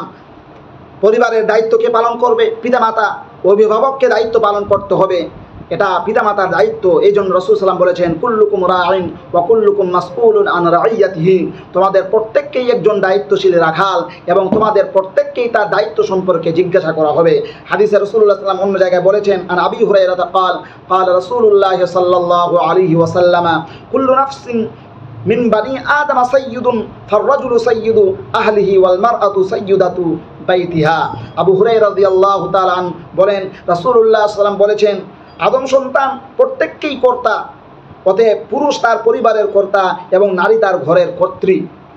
এই হাদিস দ্বারা বোঝা যায় একটি পরিবারকে সুন্দর করে গড়ে তোলার দায়িত্ব পিতামাতার প্রতি সমর্পণ করা হয়েছে। অপর একটি হাদিসে রাসূলুল্লাহ সাল্লাল্লাহু আলাইহি ওয়াসাল্লাম বলেছেন, আন আবি হুরায়রা ক্বাল ক্বালা রাসূলুল্লাহ সাল্লাল্লাহু আলাইহি ওয়াসাল্লাম, মিন মাউলুদিন ইল্লা ইউলাদু আলাল ফিতরাতি ফাআবাওয়াহু ইউহাউদিদানিহি ওয়া ইউনাসসিরানিহি আও ইউমাজ্জিসানিহি। আবু হুরায়রা রাদিয়াল্লাহু তাআলা বলেন, রাসূল সাল্লাল্লাহু আলাইহি ওয়াসাল্লাম বলেছেন, প্রত্যেক সন্তান ইসলামী স্বভাবের উপর জন্মগ্রহণ করে, অতঃপর তার পিতামাতা তাকে ইহুদি, খ্রিস্টান অথবা আগুন পূজারি করে গড়ে তোলে। এই হাদিস দ্বারা বোঝা যায় যে ছেলে মেয়ের চালচলন পিতামাতার স্বভাব ও চালচলনের উপর নির্ভর করে। তাই রাসূল সাল্লাল্লাহু আলাইহি ওয়াসাল্লাম পিতামাতার প্রতি গুরু দায়িত্ব ন্যস্ত করে বলেছেন, আন মুআদিন ক্বালা আওসানি রাসূলুল্লাহ সাল্লাল্লাহু আলাইহি ওয়াসাল্লাম ওয়া আনফিক আলা ইয়ালিকা মিন তাওলিকা ওয়া লা তারফা আনহুম আসাকা আদাবান ওয়া আখিফুহুম ফিল্লাহ। মুআয রাদিয়াল্লাহু তাআলা বলেন থেকে বর্ণিত, তিনি বলেন, আমাকে রাসূলুল্লাহ সাল্লাল্লাহু আলাইহি ওয়াসাল্লাম ওসিয়ত করলেন, তুমি তোমার উপার্জিত সম্পদ তোমার পরিবারের উপর সামর্থ্য অনুসারে ব্যয় করো। পরিবার পরিজনকে শিষ্টাচার শিক্ষাদানের ব্যাপারে শাসন থেকে বিরত থেকো না। আল্লাহ তাআলার ব্যাপারে পরিবারের লোকজনকে ভীতি প্রদর্শন করো। তাহলে এখান থেকে কি বোঝা গেল যে শাসন করতে গিয়ে বাচ্চাদেরকে একটু মারাও যাবে, শাসন করা যাবে, প্রহার করা যাবে। অন্য বর্ণনায় রাসূল সাল্লাল্লাহু আলাইহি ওয়াসাল্লাম বলেন, পরিবারকে সংশোধন করার জন্য চাবুক এমন স্থানে রাখো যেন পরিবার তা দেখতে পায়, কারণ এটাই তাদের জন্য শিষ্টাচার। এখানে রাসূলুল্লাহ সাল্লাল্লাহু আলাইহি ওয়াসাল্লাম বললেন, প্রয়োজনে পরিবারকে শিষ্টাচার শিক্ষা দেওয়ার জন্য প্রহার করতে হবে। আল্লাহর আদেশ নিষেধের বিরোধিতা করার ব্যাপারে ভয় প্রদর্শন করতে হবে। রাসূলুল্লাহ সাল্লাল্লাহু আলাইহি ওয়াসাল্লাম বলেন, ওয়ারাজুলুন কানাত ইনদাহু আমাতুন ফাআদ্দাবাহা ফাআহসানা তা'দীবাহা ওয়া আল্লামাহা ফাআহসানা তা'লিমাহা সুম্মা আ'তাকাহা ফাতাযাওয়াজাহা ফালাহু আজরান। যে ব্যক্তি তার অধীনস্থ দাসীদের সাথে সৎ সহবাস করলো, অতঃপর সে তাকে সুন্দর শিষ্টাচার শিক্ষা দিল এবং উত্তম বিদ্যা শিক্ষা দিল, তারপর তাকে মুক্ত করে বিবাহ করলো, তার জন্য দ্বিগুণ নেকি রয়েছে। এই হাদিসে রাসূল সাল্লাল্লাহু আলাইহি ওয়াসাল্লাম চাকরানীকে সুশিক্ষা এবং উত্তম আদর্শ শিক্ষা দেওয়ার জন্য উদ্বুদ্ধ করেছেন। হাদিসের এই অংশে 3টি মৌলিক লক্ষ্য রয়েছে। এক, কাজের মেয়েকে যদি সুন্দর আদর্শ উত্তম শিক্ষা দিতে হয়, তাহলে নিজে ছেলে মেয়েকে কেমন আদর্শ ও কেমন শিক্ষা প্রদান করতে হবে তা বলার অপেক্ষা রাখে না। 2, নবী সাল্লাম উত্তম শিক্ষার কথা বলেছেন। তিনি শুধু শিক্ষার কথা বললেও পারতেন। মূল কথা হচ্ছে সব শিক্ষা কিন্তু উত্তম শিক্ষা নয়। যে শিক্ষা জাতিকে ধ্বংসের দিকে টেনে নিয়ে যায় সেটা শিক্ষা নয়। শিক্ষা অর্জনের পর যে মেয়েরা সমাজে নগ্ন হয়ে চলে তারা শিক্ষিতা নয়। এজন্য রাসূলুল্লাহ সাল্লাম একথা বলেছেন, কিয়ামতের দিন 5টি লক্ষণ রয়েছে। কিয়ামতের 5টি লক্ষণ রয়েছে, 5টি নিদর্শন রয়েছে। তন্মধ্যে 2টি হচ্ছে শিক্ষা উঠে যাবে এবং মূর্খতা বৃদ্ধি পাবে। অতএব যেসব মেয়েরা শিক্ষা অর্জনের পর নগ্ন অর্ধনগ্ন হয়ে চলাফেরা করে তারা শিক্ষিতা নয়, বরং তারা মূর্খ বর্বর। তারা সমাজকে কুলসিত করে, জাতিকে ধ্বংস করে। 3, রাসূলুল্লাহ সাল্লাম উত্তম আদর্শের কথা বলেছেন। তিনি শুধু আদর্শের কথা বললেও পারতেন। মূল কথা হচ্ছে সব আদর্শ উত্তম নয়। শিক্ষক শ্রেণীকক্ষে প্রবেশের সময় ছাত্ররা দাঁড়িয়ে সালাম করবে, এটা উত্তম আদর্শ নয়, বরং খ্রিস্টানি আদর্শ। মেয়েরা নখে নেল পালিশ দিবে, এটা উত্তম আদর্শ নয়, বরং এটি খ্রিস্টান ব্যভিচারিণী নারীদের আদর্শ। নারীদের মাথার চুল ছোট করা, সামনের চুল ছোট করা, আঁটোসাঁটো পোশাক পরা, সমাজের যে কোনো কাজে নারী পুরুষ একসাথে অংশগ্রহণ করা, নারীদের পক্ষ থেকে যে কোনো কাজে পুরুষের সমান অধিকার দাবি করা, মেহমান বিদায়ের সময় হাত নেড়ে বিদায় দেওয়া খ্রিস্টানি আদর্শ। বিবাহের বাড়িতে সবাইকে রং মাখানো, বাজানার ব্যবস্থা করা, মেয়েদের কপালে টিপ দেওয়া বিধর্মীদের আদর্শ। এরূপ আরও নোংরা ব্যবস্থা রয়েছে যা হিন্দুদের আদর্শ। কনের পিতার বাড়িতে বরের হলুদ মাখাতে যাওয়া এবং ছেলের পিতার বাড়িতে কনের গায়ে হলুদ মাখাতে যাওয়া চরম মূর্খতা ও বর্বরতার পরিচয়। এ ধরনের অসংখ্য নোংরা আদর্শ রয়েছে যা নামধারী শিক্ষিতরা করে, অথচ তা উত্তম নয়। এসব নোংরা আদর্শ বন্ধ করা পিতামাতার কর্তব্য। আন আবি মুসা রাদিয়াল্লাহু তাআলা আনহু আন নবী সাল্লাল্লাহু আলাইহি ওয়াসাল্লাম মাতালুল জালিসিস সালিহি ওয়াস-সুই কাহামিলিল মিসকি ওয়া নাফিখিল কিরি ওয়া ফাহামিলুল মিসকি ইম্মা আন يحذيك وإما أن تبتاع منه وإما أن تجد منه ريحا طيبة ونافخ الكير إما أن يحرق ثيابك وإما أن تجد ريحا خبيثة। আবু মুসা আশআরী রাদিয়াল্লাহু তাআলা বলেন, রাসূলুল্লাহ সাল্লাল্লাহু আলাইহি ওয়াসাল্লাম বলেছেন, ভালো লোকের সঙ্গ এবং মন্দ লোকের সঙ্গের দৃষ্টান্ত কস্তরি বিক্রেতা ও কামারের হাপড়ে ফুদানকারীর মতো। কস্তরি বিক্রেতা হয়তো তোমাকে এমনিতেই কিছু দিতে পারে, কিংবা তুমি তার নিকট থেকে কিছু ক্রয় করতে পারো, অথবা তুমি তার সুঘ্রাণ পাবে। আর কামারের হাপড়ের ফুলকি তোমার জামা কাপড় জ্বালিয়ে দিবে, অথবা তুমি তার দুর্গন্ধ পাবেই। তাই পিতামাতার গুরুদায়িত্ব ছেলে মেয়ের সঙ্গে খুঁজে বের করা, কারণ সঙ্গই হচ্ছে সর্বনাশ আর অকল্যাণের মূল। সঙ্গ খুঁজে বের করতে না পারলে পরিবার মাঠে মারা যাবে। তাই অনাদিকাল থেকে দার্শনিকদের একটি উক্তি রয়েছে, সৎসঙ্গে স্বর্গবাস, অসৎ সঙ্গে সর্বনাশ। কি যুক্তি রয়েছে, কি উক্তি রয়েছে? সৎসঙ্গে স্বর্গবাস, অসৎ সঙ্গে সর্বনাশ।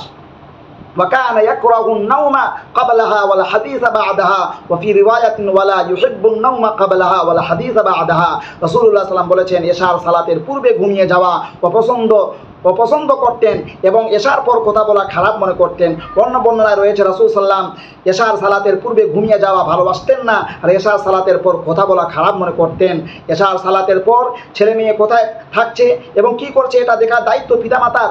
যোগ্য পিতামাতার ছেলে মেয়ে যেমন এশার সালাতের পর বিভিন্ন আসরে বসে গল্প করতে পারে না, আদর্শবান ছেলে মেয়ে তেমন এশার সালাতের পর গল্প করতে পারে না বা কোনো অশ্লীল কর্মে লিপ্ত হতে পারে না। আমার বন্ধুগণ, عن عمر بن أبي سلمة قال كنت غلاما في حجر رسول الله صلى الله عليه وسلم وكانت يدي تطيش في الصحفة فقال لي رسول الله صلى الله عليه وسلم سم الله وكل بيمينك وكل مما يليك। ওমর ইবনে আবু সালামা রাদিয়াল্লাহু তাআলা বলেন, আমি একজন বালক হিসেবে রাসূল সাল্লাল্লাহু আলাইহি ওয়াসাল্লাম এর তত্ত্বাবধানে ছিলাম। আমার হাত খাবার পাত্রের চতুর্দিকে যাচ্ছিল, তখন রাসূলুল্লাহ সাল্লাল্লাহু আলাইহি ওয়াসাল্লাম আমাকে বললেন, বিসমিল্লাহ বলো, ডান হাতে খাও এবং নিজের সম্মুখ হতে খাও। তাহলে রাসূলুল্লাহ সাল্লাল্লাহু আলাইহি ওয়াসাল্লাম এইভাবে করে তিনি কি দিতেন, শিক্ষা দিতেন। এখানে রাসূল সাল্লাল্লাহু আলাইহি ওয়াসাল্লাম একজন পালিত ছেলেকে খাবার শিষ্টাচার শিক্ষা দিচ্ছেন এবং পৃথিবীর সবচেয়ে সম্মানিত মানুষ হওয়া সত্ত্বেও কাজের লোকের সাথে বসে খাচ্ছেন। প্রথমত তিনি বিসমিল্লাহ বলতে বললেন, কারণ বিসমিল্লাহ ছাড়া খাদ্য খেলে সে খাদ্য শয়তান খাবে। দ্বিতীয়ত তিনি ডান হাতে খেতে বললেন, কারণ বাম হাতে শয়তান খাবে। তৃতীয়ত তিনি পাশ থেকে খেতে বললেন, কারণ তার মধ্যে বরকত নাজিল হয়। মাঝখান থেকে খেলে বা পাতিলের মধ্য থেকে ভাত তরকারি উঠালে তার বরকত উঠে যাবে। আমাদের ভাবার বিষয়, কাজের লক্ষ্যে যদি শিষ্টাচার শিক্ষা দেওয়া লাগে, তবে নিজের ছেলে মেয়েকে কীভাবে এবং কত গুরুত্ব সহকারে পানাহার করার শিষ্টাচার শিক্ষা দিতে হবে তা বলার অপেক্ষা রাখে না। অবশ্য একটা পরিবার ধ্বংসের মুখোমুখি হওয়ার মূল কারণ হচ্ছে স্ত্রীর চালচলন শরীয়ত অনুযায়ী না হলে আদর্শবান পরিবারের আশা করা যায় না। এ কারণে রাসূল সাল্লাল্লাহু আলাইহি ওয়াসাল্লাম বলেছেন, তিনটি জিনিসে ধ্বংস রয়েছে, তার একটি হচ্ছে স্ত্রী। আন ইবনে উমর রাদিয়াল্লাহু তাআলা আনহুমা قال قال রাসূল সাল্লাল্লাহু আলাইহি ওয়াসাল্লাম আসসুমু ফি সালাসিন ফিল মারআতি ওয়াল মাসকানি ওয়াদ দাব্বাতি। অকল্যাণ বা ধ্বংস রয়েছে তিনটি জিনিসে। অকল্যাণ বা ধ্বংস রয়েছে তিনটি জিনিসে, নারী, বাসস্থান ও পশুতে। স্ত্রী অকল্যাণ হচ্ছে পরিবারে যথাযথ দায়িত্ব পালন না করা, পরিবারকে আদর্শবান করে গড়ে তোলার চেষ্টা না করা। স্ত্রীর চরিত্র খারাপ হওয়া অকল্যাণ, উপযুক্ত জীবনসঙ্গিনী না হওয়া অকল্যাণ। এজন্য রাসূলুল্লাহ পর্দাশীল দিনদার মেয়েকে বিবাহ করতে বলেছেন। স্ত্রীর ক্ষতি থেকে পরিত্রাণ পাওয়ার আশায় বাসর রাতে স্ত্রীর মাথায় হাত দিয়ে রাসূল দোয়া পড়তে বলেন। আমরা তো দোয়া পড়ি না। স্ত্রীকে নিয়ে আসলে মনে করলাম কি যে রাজকন্যাকে নিয়ে আসলাম, ডিজে, গান বাজনা, নাচানাচি এগুলোতেই ব্যস্ত। দোয়া করতে হবে। আরও যে কি করণীয় আছে এটা জানারও প্রয়োজন নাই, বুঝারও প্রয়োজন নাই, কোনো করার প্রয়োজন নাই। আরও তিনি বলেন, তিনি মিলনের সময়ও দোয়া পড়তে বলেছেন। এই দোয়া তো আমরা প্রায় পড়ি না। স্ত্রীকে উপদেশ দিতে বলেছেন যে তুমি আমার বাড়িতে এটা এইভাবে চলো, এইভাবে তুমি চলো, এইভাবে দিনদার অবস্থায় চলো, দিনদার অবস্থায় থাকো, নেক আমল করো, এরকম উপদেশ দিতে হবে নিজের স্ত্রীকে। স্বামীরা তো নিজেরাই করে না, তো কোথা থেকে উপদেশ দিবে? নিজের বাড়ি ছাড়া অন্য কোথাও স্ত্রীকে রাখতে নিষেধ করেছেন। রাসূলুল্লাহ সাল্লাল্লাহু আলাইহি ওয়াসাল্লাম তার পরিবারকে আদর্শবান করার জন্য স্বীয় স্ত্রী আয়েশাকে উপদেশ দিতেন। গভীরভাবে চিন্তা করার বিষয় যে আয়েশা রাদিয়াল্লাহু তাআলা পৃথিবীতে নারী কুলের শিরোমণি, সম্মানিত, বুদ্ধিমতী ও শিক্ষিতা নারী ছিলেন। এরপরও নবী সাল্লাল্লাহু আলাইহি ওয়াসাল্লাম তাকে উপদেশ দেওয়ার প্রয়োজন মনে করতেন। عن أبي موسى الأشعري عن النبي صلى الله عليه وسلم قال كمل من الرجال كثير ولم يكمل من النساء غير مريم بنت إمران وآسية امرأة فرعون وإن فضل عائشة على النساء كفضل السريد على سائر الطعام। আবু মুসা রাদিয়াল্লাহু তাআলা থেকে বর্ণিত, তিনি বলেন রাসূলুল্লাহ সাল্লাল্লাহু আলাইহি ওয়াসাল্লাম বলেছেন, পুরুষদের মধ্যে অনেকেই পূর্ণ ঈমান অর্জন করেছেন, কিন্তু নারীদের মধ্যে ইমরানের কন্যা মারিয়াম এবং ফিরআউনের স্ত্রী আসিয়া ছাড়া আর কেউ পূর্ণ ঈমান অর্জন করতে পারেনি। তিনি আরো বলেছেন, সব নারীর উপর আয়েশার মর্যাদা এমন যেমন সব রকমের খাদ্য সামগ্রীর উপর সারিদের মর্যাদা। তাই পৃথিবীর সকল নারীর চেয়ে মর্যাদাশীল নারী আয়েশা রাদিয়াল্লাহু তাআলা আনহা সবচেয়ে মহামানব নবী করিম সাল্লাল্লাহু আলাইহি ওয়াসাল্লাম এর স্ত্রী।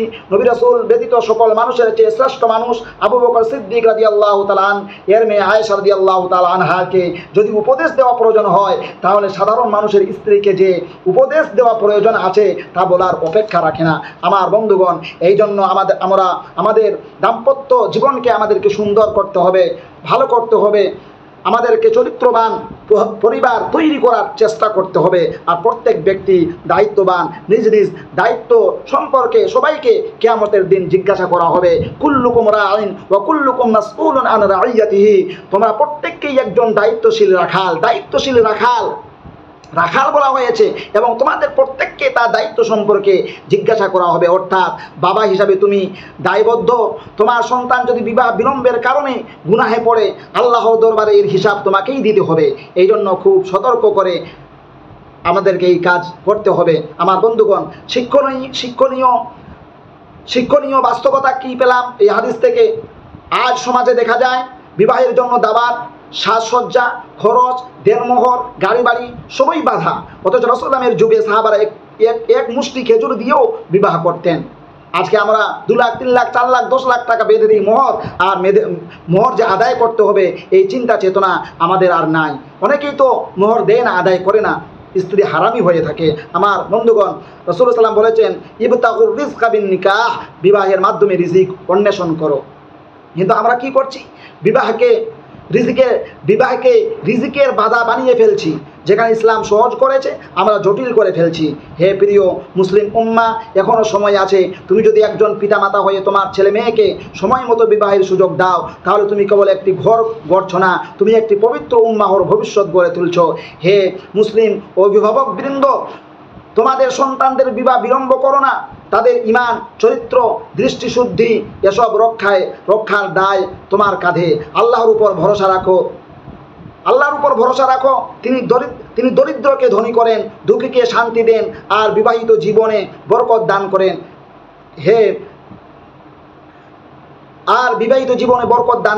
হে আল্লাহ, মুসলিম যুব সমাজের জন্য বিবাহ সহজ করে দিন এবং তাদেরকে প্রকাশ্য গোপন সকল ফিতনা থেকে রক্ষা করুন। বিবাহ হলো ঈমানের অর্ধেক রক্ষা করার উপায়। রাসূলুল্লাহ সাল্লাম বলেছেন, ইদা তাযাওয়াজাল আবদু ফাকাদ ইসতাকমালা নিসফাদ দ্বীন ফালইত্তাকিল্লাহা ফিন নিসফিল বাকি। একজন পুরুষ বা যখন একজন বান্দা বিবাহ করে, তখন সে তার দিনকে অর্ধেক পূর্ণ করে ফেলে। অতএব সে যেন বাকি অর্ধেক আল্লাহকে ভয় করে। তাহলে নসিহত কি পেলাম এই হাদিস থেকে? এই নসিহত পেলাম যে দিনের অর্ধেক সম্পূর্ণ করার এই মহান ইবাদতকে অবহেলা করা যাবে না। যুবক যদি বিবাহ না করে, তবে তার দিনের অর্ধেক দুর্বল অবস্থায় পড়ে যায় এবং গুনাহের ফাঁদে পড়ে যাওয়া সহজ হয়ে যায়। এই জন্য আমার বন্ধুগণ, আমাদেরকে বিবাহের কাজ অতি শীঘ্রই সম্পন্ন করতে হবে। বিবাহ সমাজে পবিত্রতা ও দায়িত্ববোধের প্রতীক। বিবাহ হলো নববী সুন্নাহ। সমাজে দায়িত্ব, নৈতিকতা ও আমানতের ভিত্তি স্থাপন করে। যে সমাজে বিবাহ সহজ হয়, সেখানে জিনা, লজ্জাহীনতা ও পারিবারিক ধ্বংস কমে যায়। বিবাহ বিলম্বের কারণে সমাজে বিপর্যয় ও অভিভাবকের দায়িত্ব। হে প্রিয় মুসলিম উম্মাহ, আজ আমাদের সমাজের অবস্থা অত্যন্ত বেদনাদায়ক। যেখানে ইসলাম যুবকের পবিত্রতার জন্য বিবাহকে উৎসাহিত করেছে, সেখানে আজ অনেক অভিভাবক নিজেদের সন্তানদের বিবাহ বিলম্ব করছেন।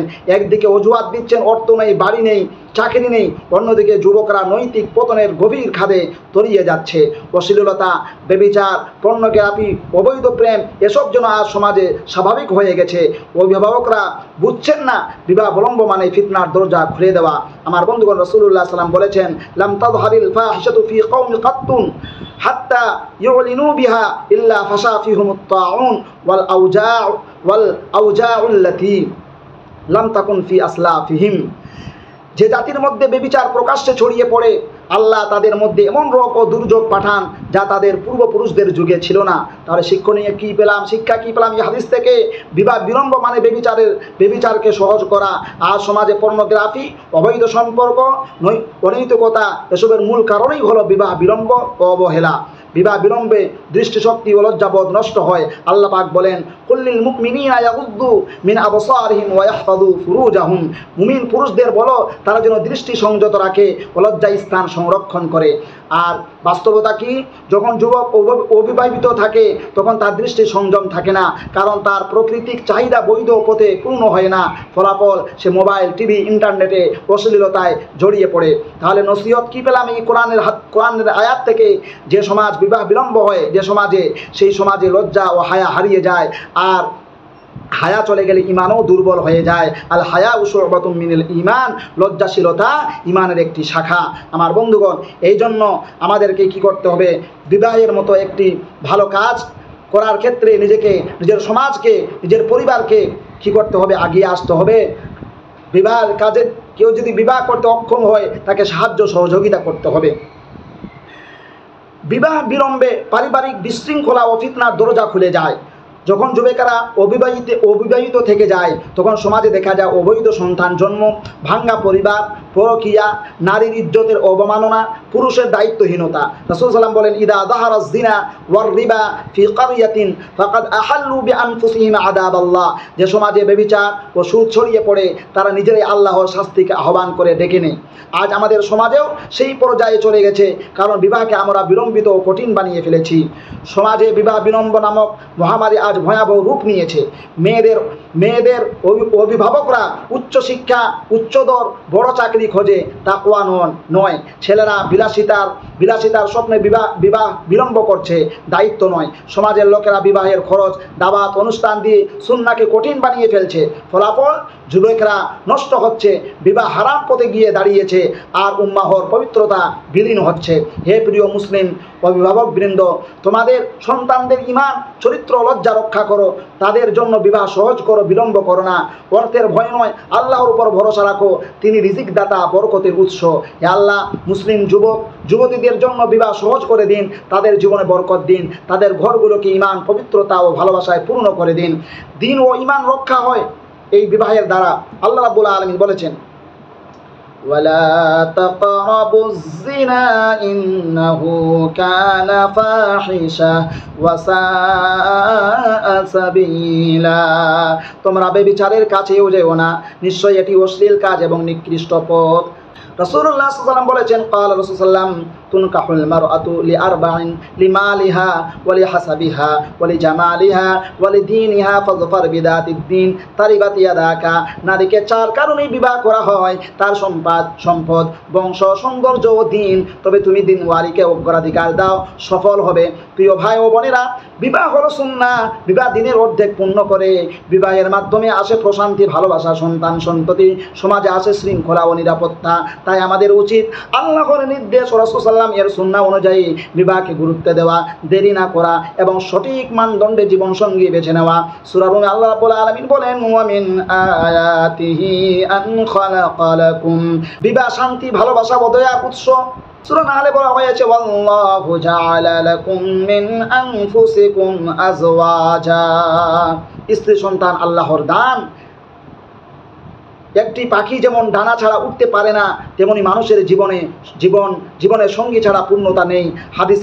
হাদিসে বিবাহের গুরুত্ব: 1, আন-নিকাহু মিন সুন্নতি, বিবাহ আমার সুন্নাহ।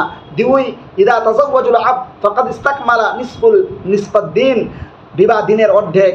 আর রাসূল সাল্লাল্লাহু আলাইহি বলেছেন আরেকটি হাদিসে, ইয়া মাশারাশ শাবাব, যুবকদের বিবাহ নির্দেশ দিয়েছেন এই হাদিসে, ইয়া মাশারাশ শাবাব মান ইসতাতাআ মিনকুমুল বাতা ফালইয়াতাযাওয়াজ। আমার বন্ধুগণ, বিবাহ দৃষ্টি সংযত রাখে, লজ্জা স্থান হেফাজত করে। রাসূল সাল্লাল্লাহু আলাইহি সাহাবীদের বললেন, যারা সামর্থ্য রাখে তারা যেন দেরি না করে বিবাহ করে, এতে যৌবন নিরাপদ থাকে। বিবাহের প্রধান যে ফায়দা, ঈমান ও দ্বীনকে অর্ধেক পূর্ণ করে, প্রশান্তি ও মানসিক শান্তি পায়, সন্তান সন্ততি লাভ করে, সামাজিক স্থিতিশীলতা লাভ হয়। আমার বন্ধুগণ, এসব কিছু কি রয়েছে আমাদের জন্য ফায়দা রয়েছে। আর বিবাহের মধ্যে নেক স্ত্রী যদি আমরা বানাতে পারি, তাহলে বলা হয়েছে, খাইরুকুম লিআহলি ওয়া আনা খাইরুন লিআহলিহি। আর অন্য একটি হাদিসে বলা হয়েছে যে, তোমরা কি করো, এই দুনিয়াটা হলো, পুরো দুনিয়াটা হলো কি সম্পদ, আর এই পুরো দুনিয়ার সম্পদের মধ্যে থেকে সর্বোত্তম সম্পদ হলো কি, একজন সৎশীল একজন স্ত্রী, একজন সৎশীল নারী হলো এই পৃথিবীর সব থেকে বড় সম্পদ। এই জন্য আমাদেরকে কি নেক মহিলা দেখে, নেক স্ত্রী দেখে, নেক পরিবার দেখে আমাদেরকে বিবাহ বন্ধনে আবদ্ধ হতে হবে। আল্লাহ রাব্বুল আলামিন আমাদেরকে সৎ স্ত্রীকে, সৎ মহিলাকে বিয়ে করার, এবং আমাদের যারা বিয়ে করেনি আল্লাহ, তাদের বিয়েকে তুমি সহজ করে দাও, তাদেরকে অতি শীঘ্রই বিয়ে করার তৌফিক তুমি দিয়ে দাও। আর সমাজে যে কুসংস্কার রয়েছে, বিয়ে বাড়িতে যে কুসংস্কারগুলো হয়, এসব কুসংস্কারগুলোকে তুমি দূরীভূত করে দাও, মানুষকে বুঝার এবং তার উপর আমল করার তুমি তৌফিক দাও। আমিন। আসসালামু আলাইকুম ওয়া রাহমাতুল্লাহি ওয়া বারাকাতুহু।